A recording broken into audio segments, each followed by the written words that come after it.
तर राम मंदिराच्या दानपेटीवरून चोरीवरून आता राज्याचं राजकारण तापलंय। राम मंदिरावर दरोडा पडल्याची टीका राऊतांनी केली, तर ज्यावर संजय शिरसाट यांनी राऊतांना टोला लगावलाय। एखाद्या गुन्ह्यात जेव्हा 5 पेक्षा किंवा 5 लोक सहभागी असतात तेव्हा तो चोरी नसते, तो दरोडा असतो। इथे 5 पेक्षा जास्त लोक आहेत, त्याच्यामुळे राम मंदिरावर दरोडा पडला आणि हे एखाद दुसऱ्या माणसाचं काम नाही। कारवाई संपूर्ण जो राम मंदिरचा ट्रस्ट आहे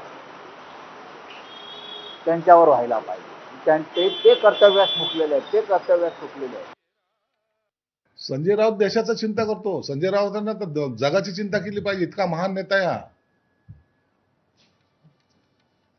राम मंदिर आणि महाराष्ट्रामध्ये कोणतं उबाटामध्ये कोणतं संजय राऊत? देशात कोणीच उरलेलं नाहीये, फक्त हाच एक